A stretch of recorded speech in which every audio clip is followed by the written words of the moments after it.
Maybe you have an off-road vehicle, service truck, or just a regular work truck, and you want to increase the utility of your ride. What if I told you there was one thing that does just that? So, what is this thing anyways? Out of the box, this is just meant to be an upgraded jumper cable set, which on its own is pretty convenient.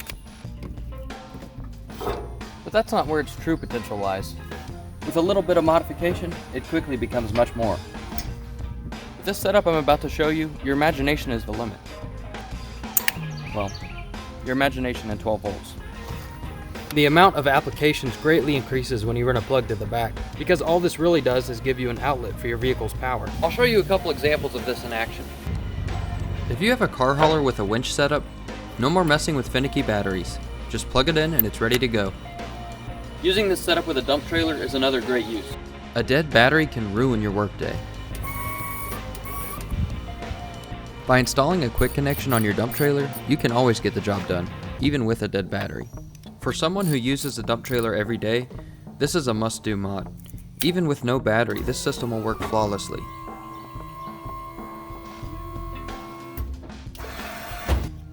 Once unloaded, you can store your connection in the toolbox, ready for its next use.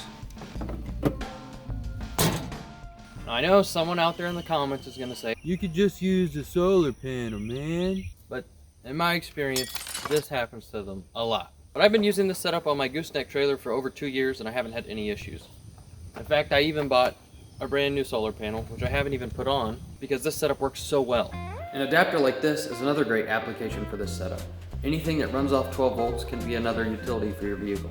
You can buy a 2-pack of these connectors for around $8 on Amazon. This kit comes with everything you'll need except for the electrical cable. Now that I've shown you some uses for this product, maybe you're wondering, what comes in the kit? Included with the package are some cheap gloves, a wire brush, and some safety glasses. A set of battery connection hardware is also included. This kit comes with both the 30-foot jumper cable lead and a shorter lead for the battery. The quick connections come pre-installed in this kit. Compared to a cheap set of jumper cables, this kit is noticeably more robust, having thicker cables and a much better spring tension in the jaws. Currently, this jumper cable set is on sale for $84 on Amazon.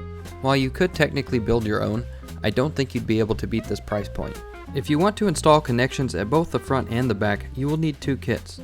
I'll show you how I modified my kit to get the rear equipped. First, remove the clamp jaws. Notice here how a set of cheap 10-gauge cables is significantly smaller than the double-aught cable in this kit. Next, strip the wires and add appropriately sized ring terminals. I'm using this crimp tool to attach the terminals. Prepare the cable with heat shrink and terminal end. You don't necessarily need a crimp tool for this job, but it does make the process go a lot smoother. Check that your crimp is secure, then apply the heat shrink.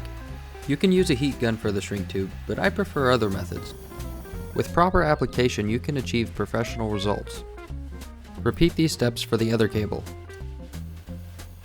Now your cables are ready for install.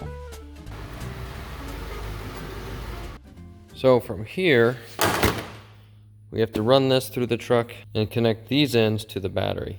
So I've got the wires fed up to the top. Make sure the ends are appropriate length to reach the battery terminals. Feed the plug end through the desired route before attaching the crimps to the battery. Be conscious of the other lines running through the frame channel, and be careful to not entangle the cables in a way that would complicate later service.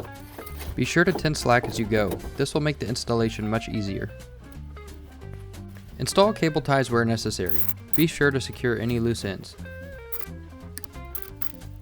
I would also recommend installing corrugated wire loom wherever the cables come into contact with rough edges. From there you can attach the cable ends to the battery. Depending on the style of battery connection you have, your install may look different. Here I show both an aftermarket style as well as a stock connection. Be sure to clean contact surfaces when necessary. With the connection secured, your setup is now ready to use. Your kid should do the narration. If there's anyone out there who says I faked it, I got the receipts.